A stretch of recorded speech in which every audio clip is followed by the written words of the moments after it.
যিবোৰ দুখ বেদনাৰ কথা আপুনি কেতিয়াও কাকো কোৱা নাই, ব্ৰহ্মাণ্ডই কিন্তু শুনিছে। ইয়াৰ কাৰণ হ'ল আপুনি ব্ৰহ্মাণ্ডৰ বাবে এজন গুৰুত্বপূৰ্ণ ব্যক্তি হয়। এইবোৰ কথা আপোনাক কোনেও নকয়, কিন্তু ব্ৰহ্মাণ্ডই জানে যে আপুনি সেইসকল ব্যক্তিৰ ভিতৰৰে এজন হয় যিয়ে হাঁহি হাঁহি বহুত দুখ বেদনা সহ্য কৰিছে, যাৰ চকুত সদায় এটা আশা থাকে, কিন্তু হৃদয়ত ক'ব নোৱাৰা বহুত দুখ সোমাই আছে।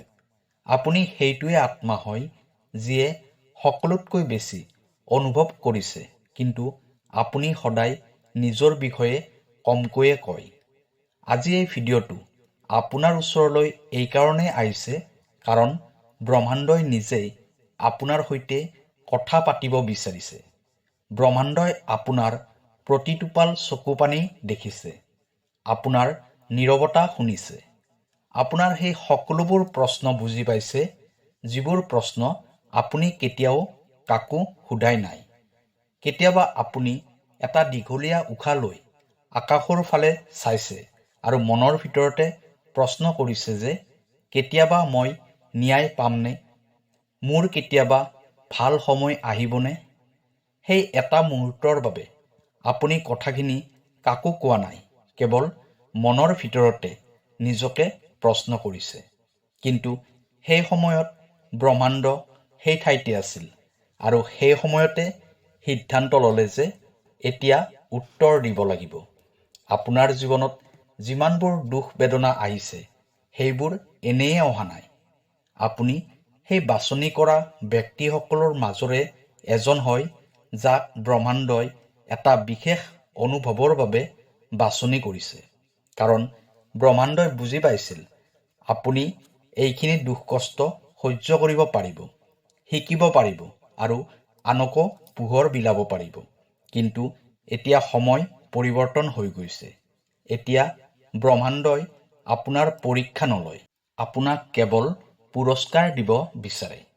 প্ৰিয় দৰ্শক, যদি আপোনাৰ ব্যৱসায়, চাকৰি, পঢ়া শুনা, টকা পইচা, বিবাহলৈ কিবা সমস্যা হৈ আছে, তেনেহ'লে ভিডিঅ'ৰ স্ক্ৰীনত দিয়া নম্বৰত আমাক ফোন কৰিব।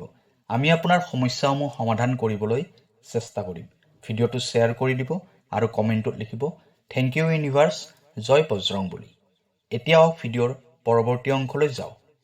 ব্ৰহ্মাণ্ডই আপোনাক দিব বিচৰা পুৰস্কাৰটো কোনো ভাৰী বস্তু নহয়, বৰং আপোনাৰ আত্মাৰ শান্তি, আপোনাৰ জীৱনত প্ৰেম, সন্তুলন আৰু সঁচা সুখৰ মাজতে লুকাই থকা সেই দুখ বেদনাখিনিক, যিটো দুখৰ কথা আপুনি কেতিয়াও কাকো কোৱা নাই।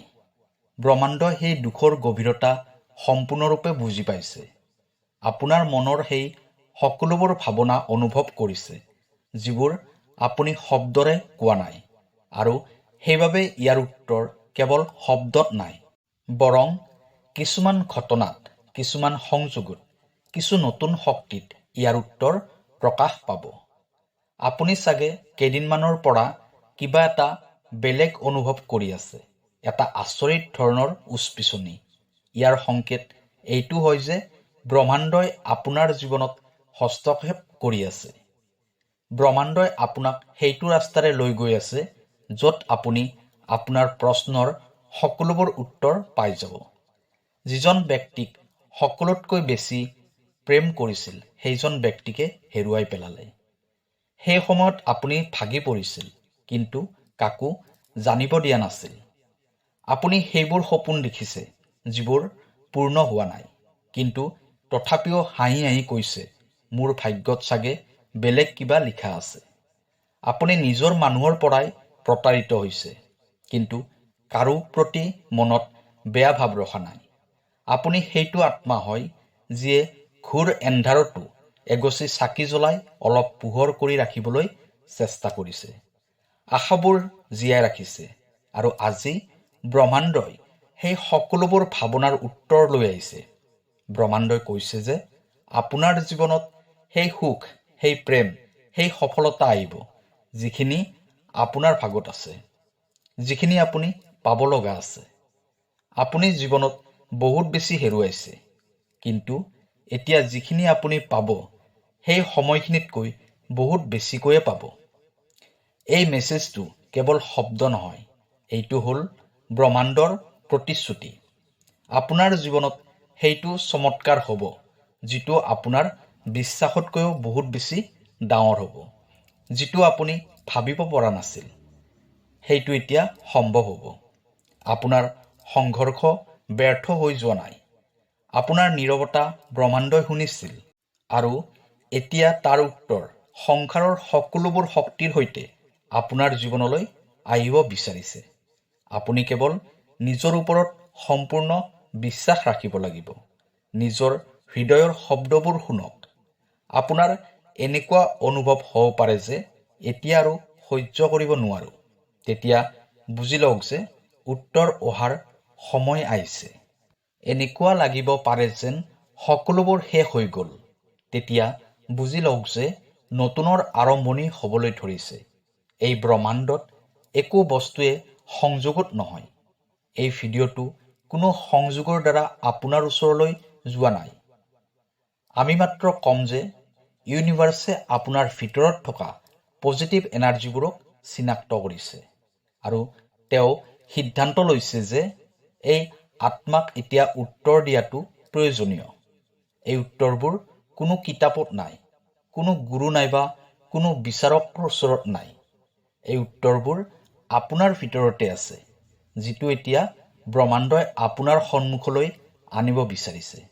আগন্তুক দিনবোৰত আপোনাৰ জীৱনলৈ কিছু সংখ্যক নতুন মানুহৰ আগমন হ'ব, যিয়ে আপোনাৰ যাত্ৰাত সহায়ক হ'ব। কিছু পুৰণি সম্পৰ্ক ভাঙিব পাৰে। ইয়াৰ কাৰণ হ'ল যাতে ভাল আৰু সঁচা সম্পৰ্ক আপোনাৰ জীৱনলৈ আহে। আপুনি এটা নতুন ৰাস্তাৰ ফালে আকৰ্ষিত হোৱাটো অনুভৱ কৰিব। তাত আপুনি সেই সকলোবোৰ পাব, যাৰ বাবে আপুনি কেতিয়াবা চকু বন্ধ কৰি প্ৰাৰ্থনা কৰিছিল। আপোনাৰ সময় আহি গৈছে। এই সময়ত আপোনাৰ ভিতৰৰ শক্তিবোৰ বাহিৰলৈ ওলাই আহিব। সেই সময়ত আপুনি কেৱল জীয়াই থকাৰ অৰ্থ বিচাৰি পাব। আৰু যদি মনত এতিয়াও কিবা শংকা আছে, তেনেহ'লে মনত ৰাখিব যে এই ভিডিঅ'টো আপুনি নিজেই বিচাৰি লোৱা নাই। এই ভিডিঅ'টো আপোনাৰ বাবে প্ৰস্তুত কৰা হৈছে। সেইবাবে উঠক আৰু নিজৰ হৃদয়খন খুলি দিয়ক আৰু সাজু হওক এইবোৰ স্বীকাৰ কৰি ল'বলৈ, যিবোৰ ব্ৰহ্মাণ্ডই আপোনাৰ বাবে লৈ আহিছে। কাৰণ যিটো দুখৰ কথা আপুনি কেতিয়াও কোৱা নাই, ব্ৰহ্মাণ্ডই সেইটোৱে শুনিছে আৰু উত্তৰ পঠাই দিছে। এই ভিডিঅ'টো যদি আপুনি পাইছে, তেনেহ'লে বুজি লওক যে ব্ৰহ্মাণ্ডৰ এটা গভীৰ মেছেজ আপুনি পাইছে। আপোনাৰ দুখ বেদনাবোৰ ব্ৰহ্মাণ্ডই বুজি পাইছে। এতিয়া আপুনি সেই উত্তৰবোৰ পোৱাৰ সময় আহি পৰিছে, যিবোৰ আপুনি বছৰ বছৰ ধৰি বিচাৰি আছিল। আপুনি বহুত দুখ বেদনা সহ্য কৰিও হাঁহিবলৈ শিকিছে।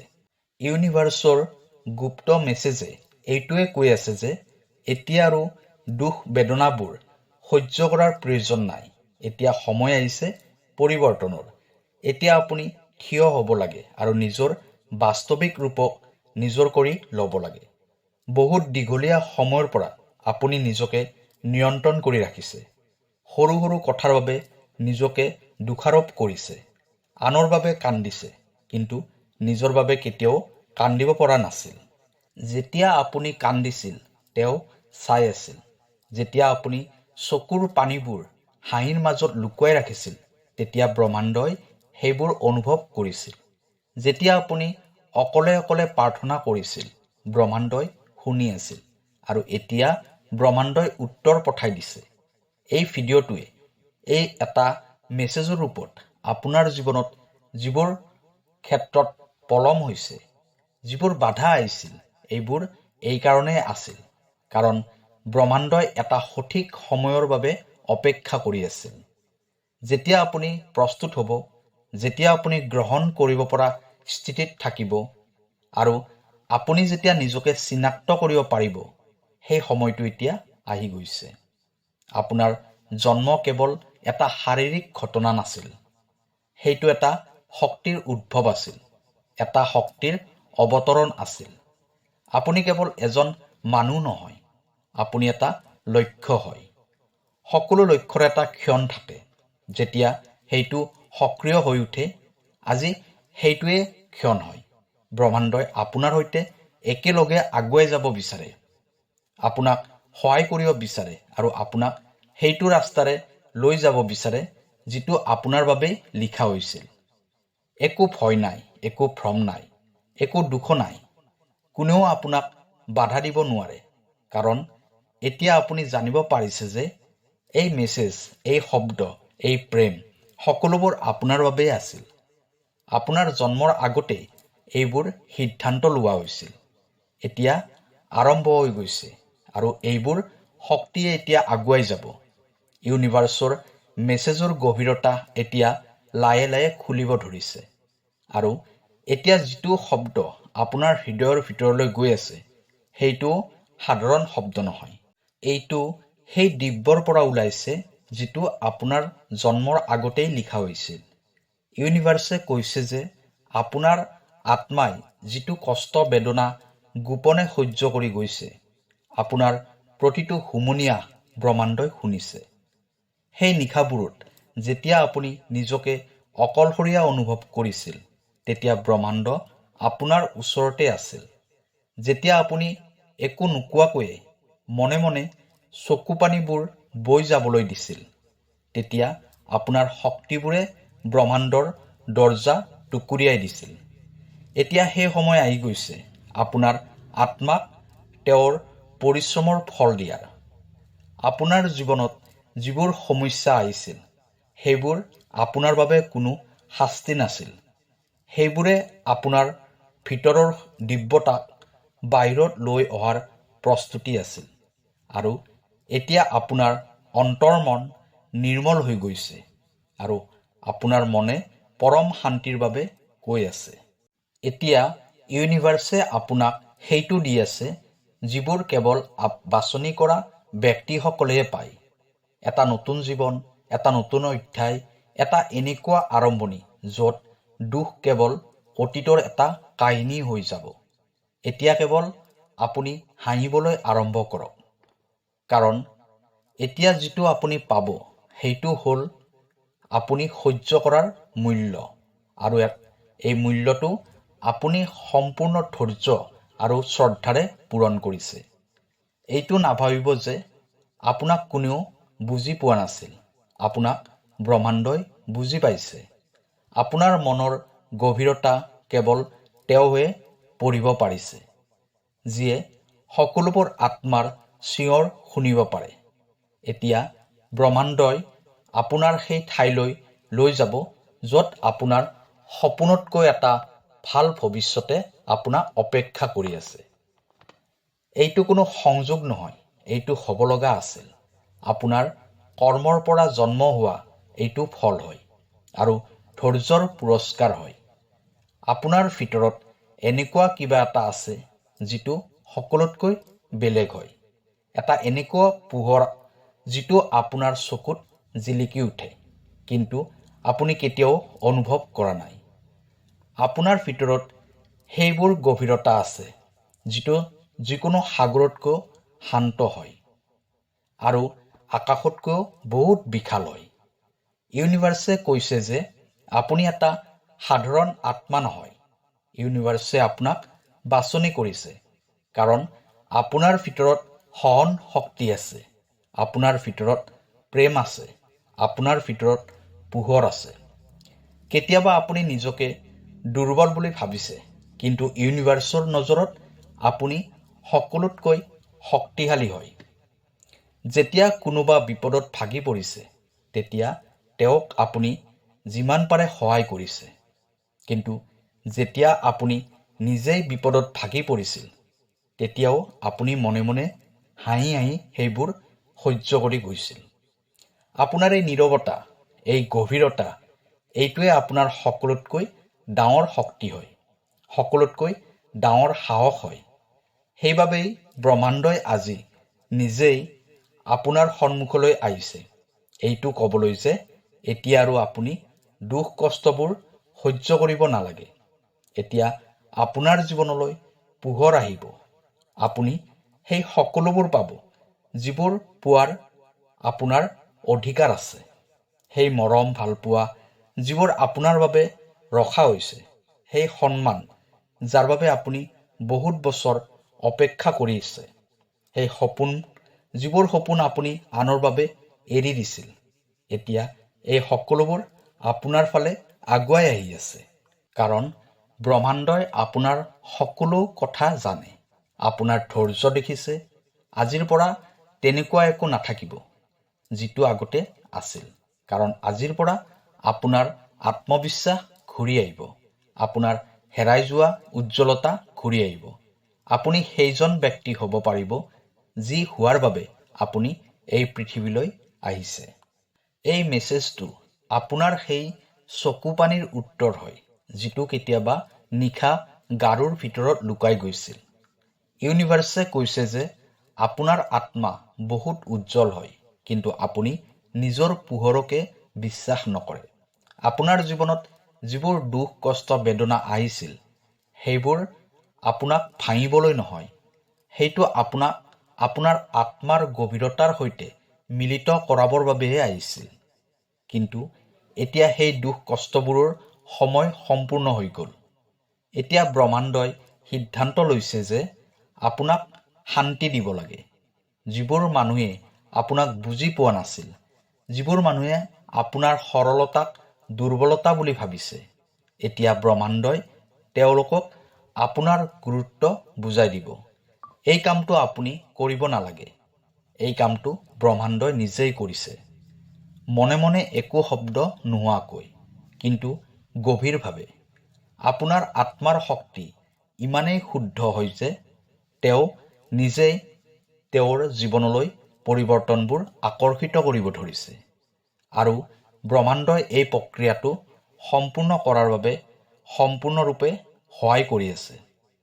এতিয়া আপুনি পুৰণি ঘাঁ টুকুৰাৰ পৰা বাহিৰলৈ ওলাই আহিব লাগিব। কিন্তু যেতিয়া আমি আঘাতৰ পৰা বাহিৰলৈ ওলাই আহোঁ, তেতিয়া আমি সকলোতকৈ প্ৰথমে এইটো স্বীকাৰ কৰি ল'ব লাগে যে হয়, মই জীৱনত দুখ কষ্ট বেদনা বহুত সহ্য কৰিছোঁ। আৰু এইটো স্বীকাৰ কৰি লোৱাটো একো দুৰ্বলতা নহয়, বৰং এইটো সাহস হয়। আৰু এই সাহসটোৱে আপোনাক সেই ঠাইলৈ লৈ যাব য'ত আপুনি সঁচা প্ৰেম, সঁচা চিনাকি আৰু সঁচা সন্মান পাব।